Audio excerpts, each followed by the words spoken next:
ഇന്ന് ഞാൻ ഉണ്ടാക്കാൻ പോകുന്നത് ഫിഷ് നിർവാണയാണ്. ഇത് ഷെഫ് പിള്ളയുടെ റെസ്റ്റോറൻറ്റിലെ ഫേമസ് ഡിഷാണ്. നിങ്ങളെല്ലാവരും ഈ റെസിപ്പി മിസ് ചെയ്യാതെ കാണുക. നമുക്കിന്ന് ആ വീഡിയോ കാണാം.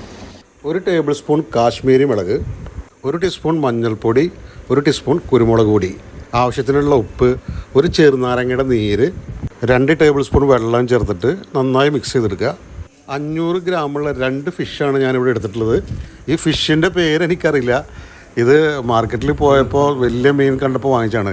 ഈ ഫിഷ് കണ്ടപ്പോൾ എനിക്ക് തോന്നിയത് നമ്മുടെ മുള്ളൻ്റെ ഒക്കെ ഒരു വലിയേട്ടനായിട്ട് വരും തോന്നുന്നുണ്ട്. നിങ്ങളിൽ ആർക്കെങ്കിലും ഇതിൻ്റെ പേരറിയണമെങ്കിൽ ഒന്ന് കമൻറ്റ് ചെയ്യുക. അപ്പോൾ നമ്മൾ തയ്യാറാക്കിയിട്ടുള്ള മസാല കൊണ്ട് ഈ ഫിഷിനെ നന്നായിട്ട് മാരിനേറ്റ് ചെയ്തെടുക്കുക.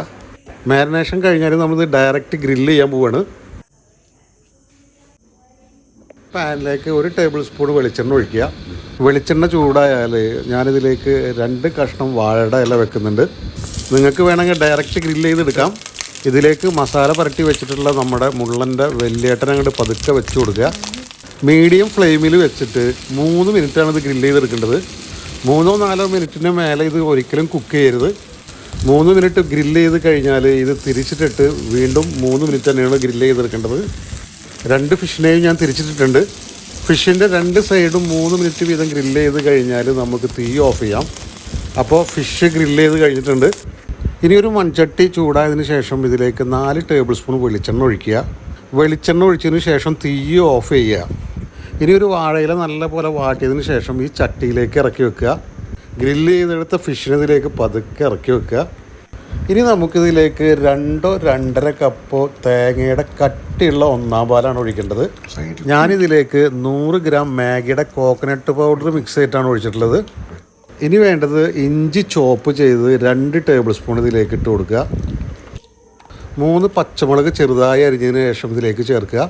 നിങ്ങൾക്ക് ആർക്കെങ്കിലും എരിവ് കൂടുതൽ വേണമെന്നുണ്ടെങ്കിൽ 4-5 പച്ചമുളക് ചേർക്കാവുന്നതാണ്. ഞാനിതിലേക്ക് ചെറുതായി കൊത്തി അരിഞ്ഞിട്ടുള്ള 2 ടേബിൾ സ്പൂൺ മാങ്ങയും 2 ടേബിൾ സ്പൂൺ തേങ്ങാക്കൊത്തും ഇടുന്നുണ്ട്. ഇത് ഓപ്ഷനിലാണ്, നിങ്ങൾക്ക് വേണമെങ്കിൽ ചേർത്താൽ മതി. ഇനി 1.5 ടീസ്പൂൺ കുരുമുളക് പൊടി ഇതിലേക്ക് സ്പ്രെഡ് ചെയ്ത് കൊടുക്കുക. 2 തണ്ടിൻ്റെ വേപ്പില ഇട്ട് കൊടുക്കുക. ഇനി അവസാനമായിട്ട് നിങ്ങൾക്ക് ആവശ്യത്തിനുള്ള ഉപ്പ് ഇതിലേക്ക് ചേർക്കുക. ഇനിയാണ് അടുപ്പ് കത്തിക്കേണ്ടത്. അതിനുശേഷം തീ മീഡിയം ഫ്ലെയിമിൽ ആക്കുക. പാൽ ചൂടായി വരുന്ന സമയത്ത് കുറച്ച് പാലെടുത്തിട്ട് ഈ മീനിൻ്റെ മേലൊക്കെ ഒന്ന് ഒഴിച്ചു കൊടുക്കുക. ഒരിക്കലും നിങ്ങളിത് മിക്സ് ചെയ്യരുത്.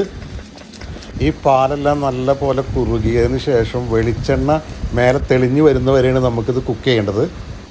കറി നല്ലപോലെ കുറുകി വെളിച്ചെണ്ണ എല്ലാം മേലെ തെളിഞ്ഞു വന്ന് നിൽക്കുന്നുണ്ട്. അപ്പോൾ നമുക്ക് ഫിഷ് നിർവാണ ഓഫ് ചെയ്യാനുള്ള സമയമായി. അപ്പോൾ നിങ്ങൾ ഈ വൈറലായിട്ടുള്ള ഈ ഫിഷ് നിർവാണ ഒന്ന് ട്രൈ ചെയ്ത് നോക്കുക. നിങ്ങളുടെ എല്ലാവരുടെയും ഫീഡ്ബാക്ക് കമൻറ്റ് ചെയ്യുക, ലൈക്ക് ചെയ്യുക, ഷെയർ ചെയ്യുക. ഈ വീഡിയോ കാണുന്ന എല്ലാവരും ചാനലൊന്ന് സബ്സ്ക്രൈബ് ചെയ്യുക. പുതിയൊരു വീഡിയോയുമായിട്ട് നമുക്ക് വീണ്ടും കാണാം. ബായ്.